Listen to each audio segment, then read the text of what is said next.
Je pensais pas que ça allait durer 5 ans, en toute honnêteté. Mais le festival, je trouve qu'il a bien progressé, il a pris sa place sur Internet aussi. Je trouve qu'il est à une belle place après 5 ans, je suis super content.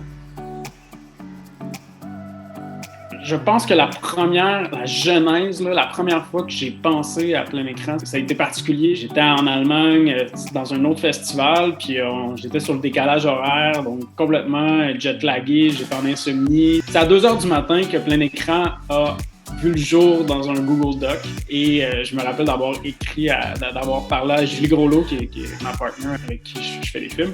Puis je lui pitch cette idée-là. Et à mon retour, je contacte Jean-Christophe, Paul Landriot, puis on commence à brainstormer. Puis je pense qu'un de mes bons moments du festival, c'est vraiment au moment où est-ce qu'on a commencé à brainstormer. Quand on a trouvé le titre, on était dans un vieux local de l'INIS. On était une gang qui se connaissait plus ou moins, puis on s'est mis à brainstormer des noms. Je me rappelle, je pense que c'est un des bons souvenirs de plein écran. Là. C'était une joke juste avec des F. Fait que c'était comme le festival des fous films sur Facebook. Donc c'était comme le FFFFF. Il y avait un truc un peu punk avec ce festival-là. Il y avait vraiment une volonté de sortir un peu, de niaiser, de s'amuser, d'amener le ludisme aussi dans les festivals. T'sais. J'avais le goût que le FFFFF soit un festival qui se prenne pas au sérieux, qui s'amuse, qui soit ludique. Je pense qu'on a gardé quand même cette idée-là dans plein écran. C'est le fameux ancien nom, mais qui a duré l'espace d'un mois. Cette idée-là de pluralité, d'avoir plusieurs écrans, aussi l'idée que lorsqu'on écoute un film sur l'Internet, l'important à l'époque, c'était au moins de l'écouter en plein écran. Donc il y avait comme toute cette idée-là, ce jeu-là, avec le moyen de diffusion qui est l'Internet, les navigateurs web. Les S, c'est vraiment cette idée de pluralité, de plusieurs écrans, que tu peux écouter soit autant sur le mobile que sur ton laptop que sur ta télé. Le style plein écran, c'est vraiment un festival qui veut donner une opportunité aux spectateurs de voir une pluralité de genres de films. Je pense Paul Landriot, qui est le programmateur, le fait très bien. Il permet de voir l'étendue de la production cinématographique du court-métrage au Québec. En fait, juste du meilleur. Caractéristique principale de plein écran, c'est vraiment sa pluralité de genres. Cette année, les nouvelles programmations, la programmation sur Instagram aussi, une programmation qui est pour les insomniaques, qui est un classique dans les festivals, mais moi, j'ai vraiment hâte d'écouter cette programmation-là, qui est uniquement le soir. Pour moi, c'est ça, c'est la diversité qui est la force de plein écran.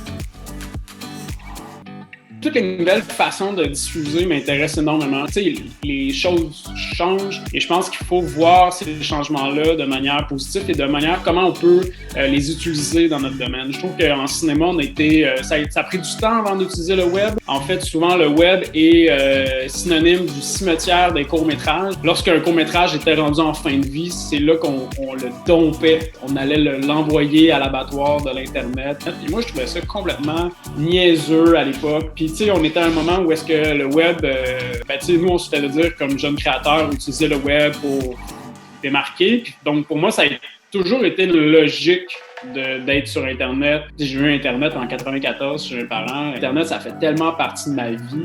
Et je trouvais ça dommage qu'en cinéma, on n'utilise pas assez l'Internet. Qu'on n'utilise pas assez les moyens de communication que le 21e siècle nous donne. Je pense que c'est la première fois cette année, à cause de la pandémie, qu'on peut vivre le festival dans son entièreté. Pour une fois, il n'y a aucune autre raison de ne pas vivre le festival. On est pris à la maison. Plein écran, ça a toujours été l'idée de... Moi, je suis casanier. Je ne veux pas sortir de chez moi. J'aime ça, les festivals, mais ça m'oblige de sortir de chez moi, de m'habiller. Alors que plein écran, je peux le vivre de chez moi. Et là, encore plus pendant la pandémie. Et en plus, ça permet aux gens de connecter. Ça permet aux gens de découvrir d'autres films. Donc, cette année, je pense que c'est comme le meilleur des contextes pour écouter plein écran, de par la nature sanitaire qu'on vit. C'est un drôle de titre. Le truc un peu valise qui veut un peu rien dire, là. Je sais pas ce que ça veut dire, idéateur. Mais est-ce que c'est dur à porter? Non, c'est pas dur à porter, c'est même le fun. Je termine mon prochain film que j'ai tourné avant Jusqu'au déclin, qui s'appelle Très belle journée. C'est un film que j'ai tourné avec un appareil cellulaire, avec mon apparerais, avec ce cellulaire-là. On est en train de faire le montage. Ça a été une belle expérimentation, je l'ai essayé. Je veux vraiment qu'il soit sorti en salle. Je veux même pas qu'il soit en VOD. C'est vraiment le parcours inverse de plein écran. Et en même temps, c'est sûr que ça se répond, là. Un influence l'autre, là. Oh non, j'ai très très hâte de revoir une salle pleine. Tu sais, plein écran, c'était pas supposé être fait en pandémie, c'était supposé être un truc qui se différencie parce que pour une fois on est juste sur Internet. Et là aujourd'hui, ben c'est malheureux parce que tous les festivals sont sur Internet. On a vraiment hâte que ça soit dans ce nouveau mot qui me tape sur les nerfs, mais en présentiel.